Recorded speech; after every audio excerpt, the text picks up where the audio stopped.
October 1959, New York City. The Copacabana nightclub on East 60th Street was filled to capacity with an audience that had paid premium prices to witness what was being billed as one of the most anticipated performances of the season. Frank Sinatra was returning to the venue where he had experienced some of his greatest triumphs, and the anticipation that preceded his appearance had generated a waiting list for reservations that extended into the hundreds. The Copa, as regulars called it, represented the pinnacle of New York nightlife during this era, a place where celebrities and socialites mingled with tourists and businessmen who wanted to experience the glamour that the establishment's reputation promised. The showroom was intimate enough that performers could connect with audiences in ways that larger venues did not permit, and the staff had been trained to provide service that matched the expectations of clientele accustomed to the finest treatment available anywhere in the world. Among the waitresses who worked the showroom floor that evening was a 43-year-old woman named Dorothy Mae Sullivan, a widow who had been employed at the Copa for 17 years and who had developed during that time a reputation for professionalism that even the most demanding guests acknowledged and appreciated.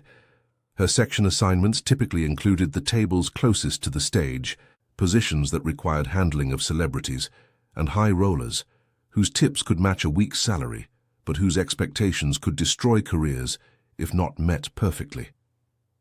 Dorothy had served Frank Sinatra on dozens of occasions during his many appearances at the Copa, their professional relationship having evolved over the years into something that resembled friendship, despite the vast differences in their circumstances.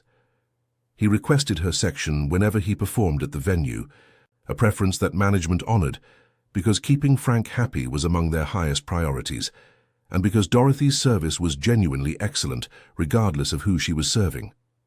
The evening had begun smoothly, Dorothy managing her tables with the efficiency that 17 years of experience had developed into something approaching artistry. The guests in her section included entertainment executives, a Broadway producer whose shows had earned multiple Tony Awards, and a table of businessmen from Chicago whose enthusiasm for the Copa's atmosphere exceeded their familiarity with its protocols. It was this Chicago table that would trigger the events that followed, their behavior deteriorating as the evening progressed, and as the alcohol they consumed in quantities that exceeded what prudent guests typically ordered began affecting their judgment and their manners. The leader of the group, a man whose expensive suit and confident demeanor suggested wealth that he expected, would purchase immunity from ordinary standards of conduct, had been making comments to Dorothy that crossed lines she had learned to navigate during her years of service. The comments escalated from inappropriate to offensive as the hours passed, the man's companions encouraging rather than restraining behavior that Dorothy handled with the professional composure that her position required. She smiled through suggestions that made her skin crawl, deflected invitations that she could not accept, without losing the dignity that was the only thing her circumstances allowed her to retain, and continued providing service that remained impeccable despite the treatment she was receiving. The incident that changed everything occurred approximately 30 minutes before Frank was scheduled to take the stage for his second set of the evening. The Chicago businessman, emboldened by alcohol and by the laughter of companions who found his behavior entertaining, reached out and grabbed Dorothy's arm as she was serving drinks to an adjacent table, pulling her toward him with force that caused her to spill the tray she was carrying onto guests whose evening attire was now soaked with cocktails, whose stains would prove permanent. Dorothy's response was instinctive rather than calculated, her free hand moving to push away the man whose grip was tight enough to leave bruises that would be visible for days afterward. The push was not violent, but it was firm, sufficient to break his hold and to communicate that the line he had crossed would not be tolerated, regardless of how much money he might be spending or how important he believed himself to be. The businessman's reaction to being rebuffed was explosive, his voice rising to levels that attracted attention from surrounding tables and from management whose responsibility for maintaining the Copa's atmosphere required immediate intervention. He demanded that Dorothy be fired immediately, his words carrying the assumption that wealth provided authority over workers whose livelihoods depended on establishments that could not afford to offend guests whose spending justified their presence. Jules Podel, the Copa's owner and manager, arrived at the table within moments of the disturbance beginning. His assessment of the situation, shaped by calculations that prioritized revenue over justice, and that treated employees as expendable when conflicts with paying customers arose. He listened to the businessman's complaints without soliciting Dorothy's account of what had occurred, his decision forming even before the aggrieved guest had finished describing the offense he claimed to have suffered. The termination was announced publicly, Podel's voice loud enough to be heard by guests at nearby tables, as he informed Dorothy that her services were no longer required and that she should leave the premises immediately. The humiliation was deliberate, intended to demonstrate to the complaining guest that his satisfaction mattered more than any employee's dignity or any consideration of whether the punishment being administered was proportionate to the offense that had allegedly been committed. Dorothy stood frozen as the words washed over her, 17 years of service dismissed in seconds by a man whose decision reflected no understanding of what had actually occurred and no interest in acquiring such understanding.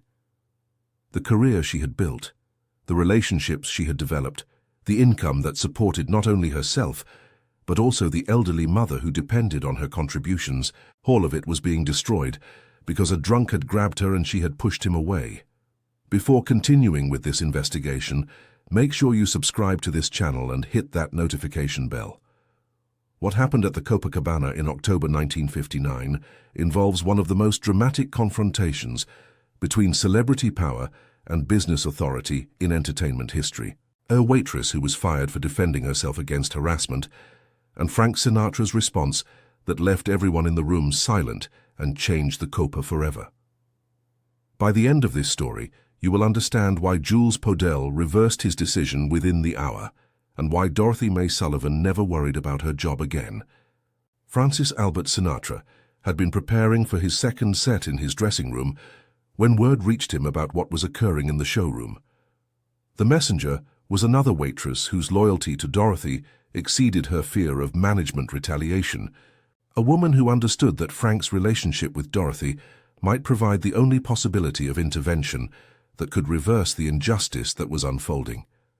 The information she provided was sufficient to transform Frank's preparation for performance into preparation for confrontation, his mood shifting from the focused calm that preceded his appearances to something far more dangerous that those who knew him well had learned to recognize as the precursor to responses that could reshape situations in ways that observers never forgot. He emerged from his dressing room still wearing the casual clothes he had been relaxing in, rather than the performance attire he would normally have donned by this point in the evening. His path to the showroom was direct and purposeful, staff members stepping aside as they recognized in his bearing something that advised against any attempt at interference or delay. The scene he encountered when he reached the showroom confirmed what the messenger had described. Dorothy standing near the service station with tears streaming down her face, Podel still lecturing her about proper treatment of guests, and the Chicago businessman watching the spectacle with satisfaction that revealed the pettiness beneath his expensive exterior. Frank's entrance drew immediate attention from guests who recognized that his presence in the showroom at this moment represented something other than the performance they had been anticipating. The room fell quiet as he approached the cluster of people surrounding Dorothy, his expression communicating intent that required no verbal elaboration. He asked Dorothy what had happened, his voice gentle in contrast to the tension that his presence had created. She provided an account that differed dramatically from what the businessman had apparently told Podel, describing harassment that had escalated throughout the evening and that had culminated in physical contact that she had been forced to defend herself against. Frank listened without interrupting, his attention fully focused on Dorothy, despite the awareness that hundreds of people were watching an exchange that should have been private, but that circumstances had made unavoidably public. When she finished, he turned toward Podel with an expression that caused the club owner to step backward involuntarily, despite their long professional relationship. The words that Frank spoke were quiet enough that only those immediately present could hear them, but their content was comprehensive enough to encompass every aspect of Podel's existence that Frank had the power to affect.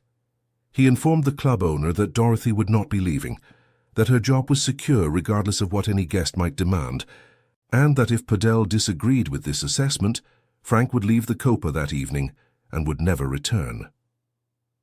The threat was not empty rhetoric, but a promise whose execution would cost Podell far more than whatever revenue the Chicago businessman might generate during his remaining nights in New York. Frank Sinatra's regular appearances at the Copa were among the venue's primary draws, his name on the marquee guaranteeing sold-out performances, whose revenue sustained the establishment through periods when lesser attractions failed to fill the room. Podell attempted to explain the business considerations that had shaped his decision, the need to maintain relationships with guests whose spending justified accommodations that might seem unfair to employees, but that reflected economic realities that any successful business owner had to navigate. His words trailed off as he recognized that Frank was not interested in explanations, but only in outcomes. The Chicago businessman, who had been observing this exchange with growing alarm, as he recognized that the dynamics of the situation had shifted dramatically against him, attempted to assert the authority that his earlier complaints had seemed to establish. He reminded Podell that he was a paying customer, that his table had spent hundreds of dollars that evening, and that his satisfaction should take precedence over the preferences of a performer whose job was entertainment rather than management of the establishment's affairs. Frank turned toward the man who had harassed Dorothy and whose complaints had triggered her termination, his assessment of this person visible in an expression of contempt that required no verbal accompaniment. The words he eventually spoke were devastating, not because they were shouted, but because they were delivered with a calm precision that communicated complete confidence in their accuracy. He described the businessman as someone whose money could not purchase class that had to be earned, whose behavior toward a woman who could not defend herself without losing her livelihood revealed a character that no amount of expensive tailoring could conceal. The assessment was delivered loudly enough that surrounding tables could hear every word, and the murmurs that followed indicated that the audience agreed with Frank's evaluation. The businessman's companions, who had earlier encouraged his harassment of Dorothy, now distanced themselves with the speed that only self-interest can produce.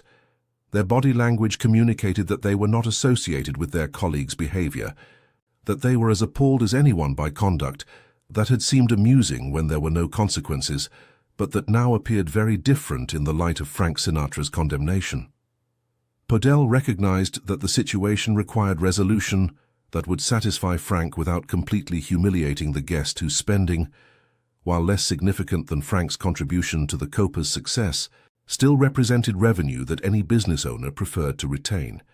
He attempted a compromise that would have Dorothy apologize to the businessman while retaining her position, a middle ground that he hoped would allow everyone to save face.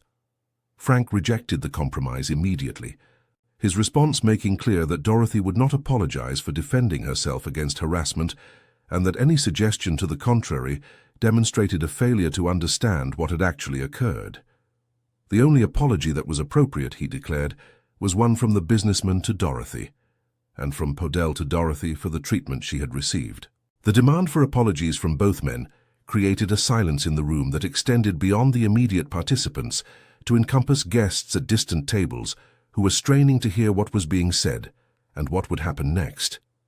The drama that was unfolding exceeded anything the entertainment had promised, real conflict replacing the performed emotions that even the finest artists could only approximate. The businessman refused to apologize, his pride preventing acknowledgement of wrongdoing that would have damaged the self-image his behavior suggested he maintained through careful avoidance of accountability. His refusal was delivered with defiance that he apparently believed would demonstrate strength, but that merely confirmed the assessment Frank had already provided. Frank's response to the refusal was not additional argument, but action. He turned to Podell and informed him that the businessman and his party were leaving immediately, that their evening at the Copa was concluded, and that their future visits would not be welcome regardless of how much money they might offer to spend. The instruction was delivered as a statement of fact rather than a request for consideration. Podell hesitated. The conflict between his desire to retain Frank's patronage and his reluctance to eject a paying customer visible in an expression that communicated calculation rather than principle. The hesitation lasted only seconds before resolution appeared, the mathematics of the situation having produced an answer that his initial instincts had resisted, but that his business sense could not ultimately reject. The ejection of the Chicago party was handled by Copa security staff, whose professionalism concealed whatever personal satisfaction they might have felt at removing guests whose behavior they had observed throughout the evening. The businessman's protests grew louder as he was escorted toward the exit, his claims of connections and consequences providing entertainment for guests who had witnessed the entire drama and who clearly supported the outcome that was unfolding. Dorothy remained at the service station throughout these events, her tears having transformed from grief to something more complex that included relief, gratitude and disbelief at how completely the situation had reversed from the moment when her career had seemed destroyed to the moment when her antagonist was being physically removed from the establishment that had just fired and then unfired her within the span of minutes. Frank approached her after the businessman had been removed, his demeanor shifting from the controlled fury he had displayed during the confrontation to warmth that observers rarely witnessed from someone whose public image often emphasized toughness over tenderness. He asked if she was all right, whether she needed anything, and whether she felt capable of continuing her shift or preferred to take the remainder of the evening off. Dorothy chose to continue working, her professional pride demanding that she demonstrate capability that the evening's events might otherwise have seemed to undermine. Frank nodded approval at her decision and promised that nothing like this would ever happen again, as long as he had anything to say about it. A promise whose scope extended far beyond what any customer could typically guarantee, but that his relationship with the Copa's management made enforceable. The performance that followed was, by accounts of those who witnessed it, among the finest Frank ever delivered at the Copa, his voice carrying emotions that the evening's events had activated and that found expression through songs whose lyrics about love and loss and loyalty resonated differently after what the audience had witnessed. The standing ovation that concluded his final set acknowledged both his artistry and his character. The tip that Frank left for Dorothy that evening exceeded a month of her normal salary, an amount that she initially refused to accept because it seemed excessive and because she did not want her gratitude for his intervention to be confused with expectation of financial reward. Frank insisted, explaining that the money was not payment for anything, but simply recognition of years of excellent service that deserved acknowledgement regardless of the evening's specific events. The days that followed brought changes to the Copa that reflected the lessons Padel had absorbed from the confrontation with Frank. Staff training was modified to address harassment more directly, and policies were established that provided employees with recourse when guests behaved inappropriately. The changes were not comprehensive, but they represented progress from the previous situation in which customer satisfaction had been treated as the only consideration that mattered. Dorothy's position at the Copa became, if anything, more secure after the incident than it had been before.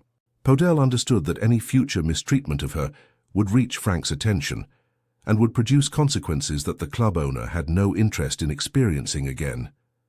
Her section assignments continued to include the premium tables, and her income grew as her reputation for professionalism attracted requests from guests who had heard about her service without necessarily knowing the full story of how she had come to Frank's attention.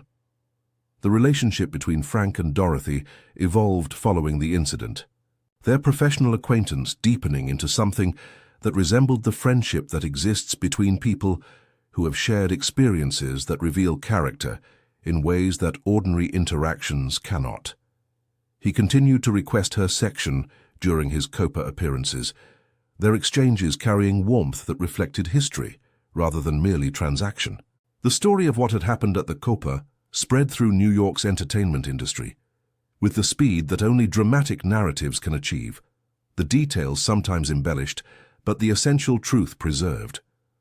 Frank Sinatra had threatened to end his relationship with one of the city's premier nightclubs to defend a waitress who had been fired for protecting herself from harassment. The story contributed to his legend, while also influencing how other establishments treated their staff. The Chicago businessman whose behavior had triggered the confrontation discovered that his name had become associated with the incident in ways that followed him back to his home city and that affected his business relationships with people whose opinions of him had been shaped by accounts of what had occurred. The consequences extended far beyond the evening's humiliation to encompass damage to reputation that his wealth could not repair. His attempts to reframe the story as an example of celebrity arrogance backfiring on ordinary citizens found no receptive audience among people who had heard Dorothy's account of what had actually happened. The harassment that had preceded her termination was detailed enough that sympathy for the businessman was impossible for anyone whose moral compass functioned normally. Dorothy Mae Sullivan continued working at the Copacabana for another 12 years. Her retirement in 1971 marked by a gathering that included colleagues, regular guests, and a telegram from Frank Sinatra that acknowledged her years of service and the particular evening that had demonstrated her character under circumstances that would have broken people of lesser strength. The telegram was framed and displayed in her apartment for the remainder of her life, a reminder of a night when someone with power had used it on her behalf, and when the injustice that had seemed inevitable had been reversed by intervention that she had no reason to expect, but that had materialized nonetheless. The document represented proof that the world sometimes operated according to principles that fairness demanded, but that reality rarely delivered. Her children and grandchildren grew up knowing the story, a family legend that connected them to entertainment history while also teaching lessons about character that transcended the specific circumstances of the incident. The narrative emphasized both Frank's intervention and Dorothy's own conduct, the dignity she had maintained throughout the harassment and the professionalism she had displayed in continuing to work after the confrontation had concluded.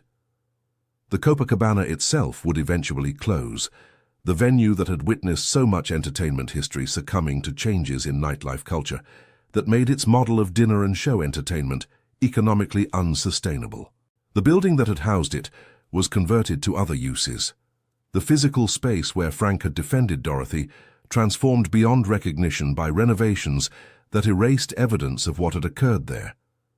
But the story survived, preserved in memoirs and interviews and family traditions that maintained knowledge of events whose significance extended beyond entertainment gossip to encompass lessons about loyalty, power, and the obligations that people with influence carry toward those without.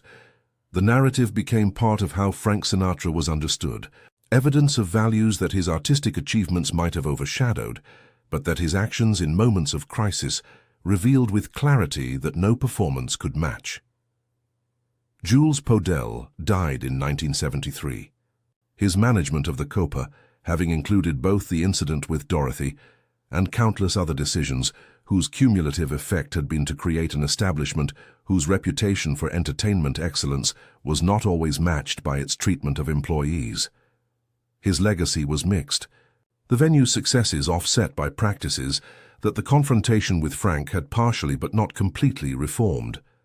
The entertainment industry that witnessed the Copa incident absorbed lessons about the power that performers could exercise when they chose to deploy it on behalf of people who worked around them rather than merely for themselves. Frank's example was not universally followed, but it established a precedent that some subsequent artists invoked when they encountered similar situations. The broader cultural conversation about workplace harassment would evolve dramatically in the decades following the incident, movements and legislation establishing protections that Dorothy had not enjoyed and that had made Frank's intervention necessary. The progress that occurred was incomplete and contested, but it moved in directions that the Copa incident had anticipated. Dorothy Mae Sullivan died on March 8, 1989, at the age of 73, her passing noted by obituaries that mentioned her long career at the Copacabana and the particular evening when Frank Sinatra had defended her against forces that should have destroyed her, but that had instead revealed her character and attracted protection that most victims of such treatment never received.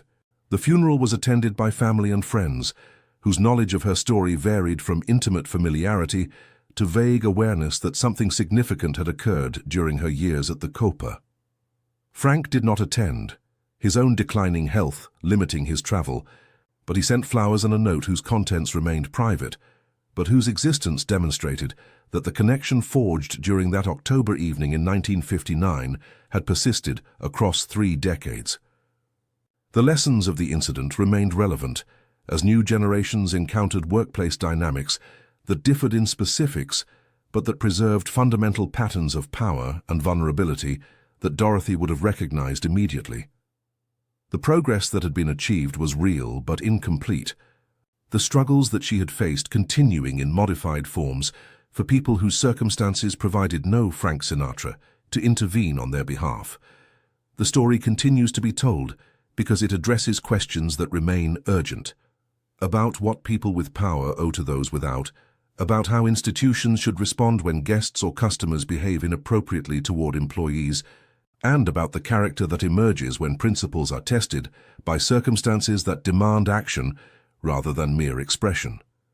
Dorothy's dignity and Frank's loyalty provide answers that inspire even when circumstances prevent their replication. The Copacabana's legacy includes both the entertainment it provided and the lessons it taught about how businesses should treat the people who make their operations possible. The confrontation between Frank and Padel established precedents whose influence extended far beyond the specific venue and the specific individuals involved, shaping expectations about workplace treatment that subsequent generations would continue to develop. Frank Sinatra's willingness to risk a valuable professional relationship to defend a waitress he had known for years, but whose position in his life was peripheral compared to his major relationships, demonstrated something essential about his character. The loyalty he showed to Dorothy was not calculated for public relations benefit, but emerged from values that his upbringing had instilled and that his experiences had reinforced. The entertainment industry continues to struggle with issues of harassment and power imbalance that the Copa incident illustrated in dramatic form. Progress has occurred, but the fundamental dynamics that allowed Dorothy to be fired for defending herself against assault have not been entirely eliminated from workplaces where employees remain vulnerable to the preferences of guests whose spending generates revenue that businesses prioritize over justice.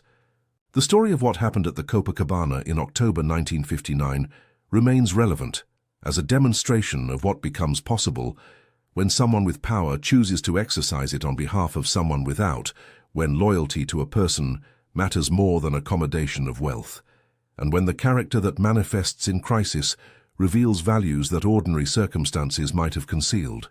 The evening's events had begun with such ordinary expectations, the typical rhythms of a Copa night unfolding according to patterns that 17 years of experience had made thoroughly familiar to Dorothy. She had arrived at 5 o'clock to prepare for the dinner service that would precede Frank's first performance, her uniform pressed and her mind focused on the tasks that the evening would require.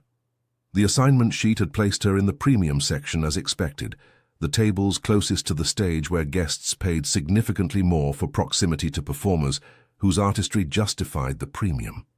Dorothy had served these tables countless times, her professionalism having earned her the trust of management, who understood that the Copa's most valuable customers required the Copa's most capable staff. The Chicago party had arrived at 7, their reservation having been made weeks in advance by a company whose account with the Copa suggested spending patterns that justified accommodations that less significant customers would not have received. The table they occupied was among the best in the house, its position providing clear sightlines to the stage and easy access to service that Dorothy would provide throughout the evening. The initial interactions had been unremarkable, drink orders taken and delivered with efficiency that Dorothy had perfected through years of practice. The men at the table were professionals of some kind, their conversation touching on business matters that she overheard without absorbing, because the details of customers' lives were not her concern as long as their behavior remained within acceptable boundaries. The shift in tone had occurred approximately 2 hours into the evening, as the alcohol the men were consuming began affecting their conduct in ways that experienced servers learned to recognize and to manage. The leader of the group, whose position at the table's center suggested he was either the host or the senior member of the party, had begun making comments about Dorothy's appearance that crossed the line from complimentary to inappropriate. She had responded with the deflection techniques that women in service positions developed out of necessity, redirecting attention away from herself and toward the entertainment that the customers had ostensibly come to experience. The techniques usually worked, allowing encounters to conclude without escalation that would create problems for everyone involved. But this customer had proven resistant to redirection, his interest in Dorothy intensifying rather than diminishing as she attempted to establish boundaries that he seemed determined to ignore. His companions had encouraged rather than restrained his behavior, their laughter providing validation that emboldened conduct that might otherwise have been checked by social disapproval. The physical contact that eventually occurred represented the culmination of hours of escalating behavior. The man's hand on her arm, not the first inappropriate touch, but the most aggressive, its force clearly intentional rather than accidental. Dorothy's response had been instinctive, her push representing the minimum force necessary to free herself from a grip that was leaving bruises she would notice when the evening's adrenaline finally subsided. The spilled drinks that resulted from the struggle had provided the customer with a pretext for the complaint that followed. The stained clothing and disrupted table offering evidence of misconduct that concealed the harassment that had produced it. His version of events, delivered to management with the confidence of someone accustomed to being believed, had omitted everything that would have revealed his own responsibility for what had occurred. Jules Padell's response to the complaint had reflected calculations that prioritized immediate customer satisfaction over any consideration of what had actually transpired. His decision to fire Dorothy without investigation demonstrated a management philosophy that treated employees as disposable resources, whose value diminished to zero the moment a paying customer expressed dissatisfaction, regardless of the circumstances that had produced that dissatisfaction. The public nature of the termination had been particularly cruel, its audience of guests and co-workers adding humiliation to the injustice of the firing itself. Dorothy had stood in the middle of the showroom while Padell announced that her services were no longer required, her dignity stripped away in front of people whose respect she had earned through years of professional excellence that was now being treated as worthless. The tears that had come were tears of rage as much as grief, fury at the unfairness of a system that allowed customers to assault employees and then demand their termination when the employees defended themselves. The helplessness she felt reflected understanding that no appeal existed, that her word would never carry weight against the word of a man whose spending made him valuable to the establishment in ways that her labor did not. Frank's arrival had been completely unexpected, his emergence from the dressing area representing intervention that Dorothy had no reason to anticipate, and that initially seemed like an additional complication rather than a rescue. His presence in the showroom before his scheduled performance was unusual enough that her first thought was concern that something had gone wrong with the evening's entertainment. The recognition that he was approaching her specifically, that his attention was focused on the cluster of people surrounding her rather than on any performance-related matter, had produced confusion that only gradually resolved into understanding that someone with power was choosing to learn what had happened before the evening proceeded. His question about what had occurred was the first time anyone in authority had asked for her account of events. The telling of her story to someone who actually listened had been cathartic in ways she had not anticipated, the simple act of being heard providing relief that the injustice of her treatment had denied. Frank's attention never wavered as she described the harassment that had escalated throughout the evening, the physical contact that had forced her to defend herself, and the complaint that had misrepresented what had occurred to management, whose response had been termination without investigation. His questions had been precise and relevant, seeking details that would allow him to understand exactly what had happened, rather than merely accepting whatever version of events was most convenient to believe. The thoroughness of his inquiry demonstrated respect for her as a person whose experience mattered, rather than merely as an employee whose departure would create a scheduling problem that management would need to address. The confrontation with Padell that followed had demonstrated what happened when Frank's loyalty to people he valued encountered institutional power that normally operated without accountability. The club owner's authority over his establishment was theoretically absolute, but Frank's importance to the Copa's business model created leverage that superseded whatever formal authority Padell possessed. The demand that Dorothy be rehired was delivered as a statement rather than a request, its non-negotiability communicated through tone and expression that left no room for the counter-arguments that Podell attempted to offer. The business considerations that the club owner cited were dismissed as irrelevant to a moral question that transcended financial calculations. The confrontation with the Chicago businessman had been even more devastating. Frank's assessment of his character, delivered with precision that made defense impossible. The description of someone whose money could not purchase class that had to be earned, struck at the core of an identity that the man had constructed around wealth that he apparently believed entitled him to treatment he had not earned through conduct.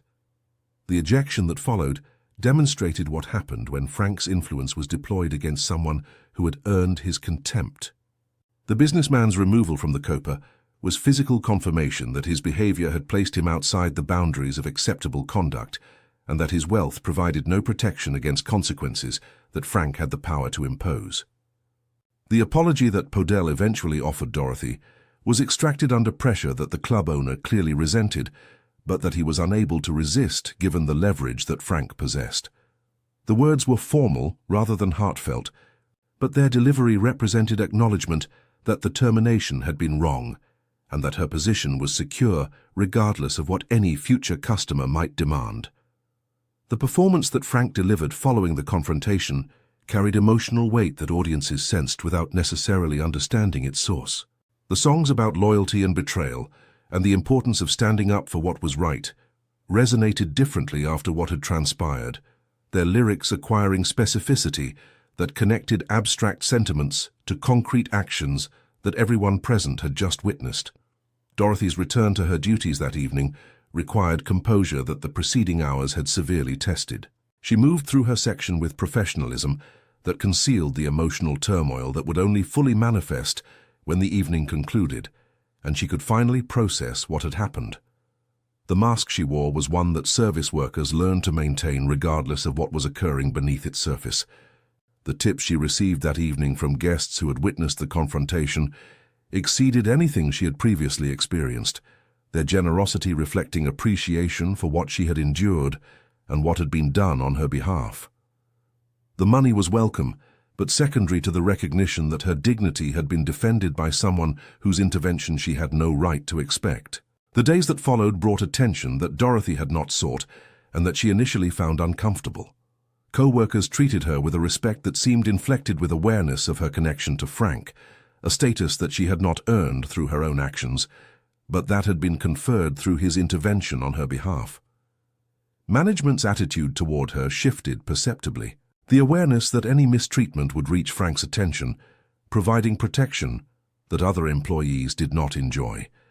The security of her position increased, even as she remained uncertain whether the protection reflected her own value to the establishment or merely the fear of consequences that Frank's displeasure would bring. The relationship with Frank evolved following the incident, their professional acquaintance deepening into something that resembled friendship despite the vast differences in their circumstances.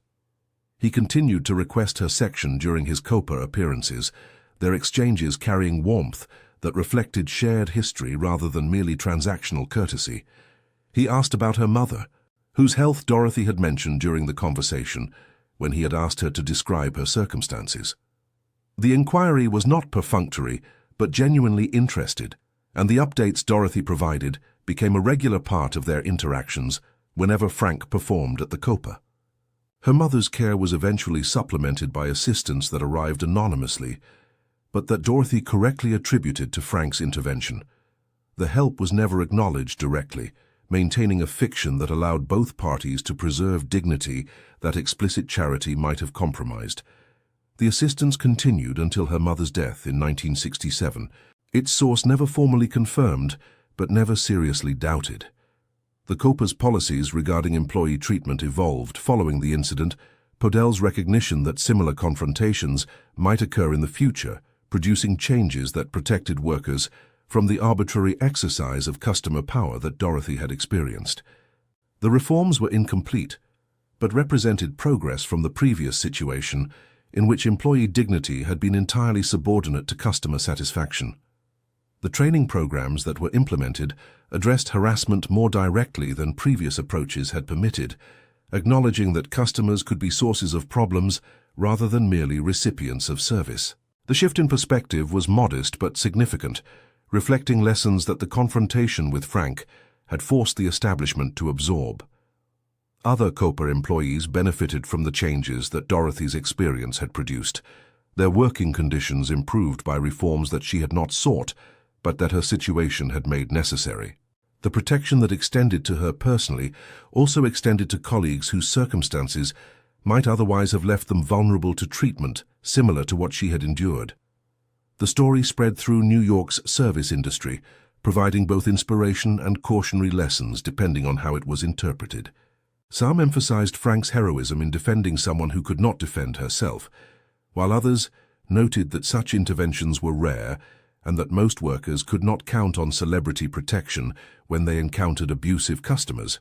The entertainment industry's relationship with the service workers, who supported its operations, was illuminated by the incident in ways that produced both reflection and rationalization.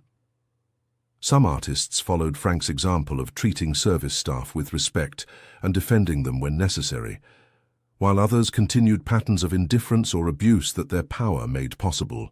Dorothy's own perspective on what had occurred evolved over the years that followed, her initial gratitude gradually becoming complicated by awareness of the exceptional circumstances that had made her rescue possible. The protection she enjoyed was real, but also highlighted the vulnerability of colleagues who lacked similar connections and who remained exposed to treatment that she no longer had to fear. Her conversations with Frank during his subsequent Copa appearances sometimes touched on these broader concerns, her observations about working conditions and customer behavior providing perspectives that his own experience of service encounters as a customer could not have generated. He listened with attention that suggested genuine interest rather than mere politeness. The changes that followed these conversations were difficult to attribute directly to any specific intervention, but the Copa's treatment of its staff continued to improve in ways that seemed to reflect ongoing attention to issues that Dorothy had raised. Whether Frank's influence was responsible or whether other factors drove the improvements remained uncertain, but the correlation was noted by those who paid attention to such matters. The industry that Dorothy had served for decades continued to struggle with issues of harassment and power imbalance that her experience had illustrated in dramatic form. Progress occurred incrementally, driven by advocacy and legislation and occasional interventions like Frank's, that demonstrated what became possible when someone with leverage chose to exercise it on behalf of those without. The Copa's eventual closure in the 1970s ended an era that Dorothy had witnessed from its peak through its decline, her career spanning a period when the establishment had represented the pinnacle of New York nightlife before changing tastes and competition produced decline that no amount of famous performers could reverse. Her retirement in 1971 concluded a professional journey that had included both the recognition she had earned through excellence and the protection she had received through circumstance. The distinction between these two sources of her security remained important to her, the awareness that merit alone had not been sufficient to protect her dignity when it had been challenged. The gathering that marked her retirement included colleagues whose appreciation for her work was genuine, regardless of her famous connection, their tributes emphasizing her professionalism and her character rather than the incident that had made her position secure. The acknowledgement was important to Dorothy, confirmation that her value derived from her own qualities rather than merely from protection that someone else had provided. Rest in peace, Dorothy Mae Sullivan. Your 17 years of service at the Copacabana included one evening that demonstrated your character under pressure and that attracted protection from someone whose power exceeded anything your circumstances could have provided on their own. The dignity you maintained throughout the harassment, the composure you displayed during your firing, and the professionalism you demonstrated in continuing to work after the confrontation was resolved, all revealed qualities that deserved the recognition Frank's intervention provided. And rest in peace, Francis Albert Sinatra. The voice that filled showrooms with music, that moved audiences, also spoke for one woman whose dignity had been violated by systems that treated employees as expendable. What you did that night proved that some artists recognize their obligations extend beyond performance to encompass the human beings who make their performances possible. Jules Podell learned that lesson at the cost of his authority, and the businessman who harassed Dorothy learned it at the cost of his reputation. The waitress whose arm you defended never forgot the moment when someone with power used it on her behalf.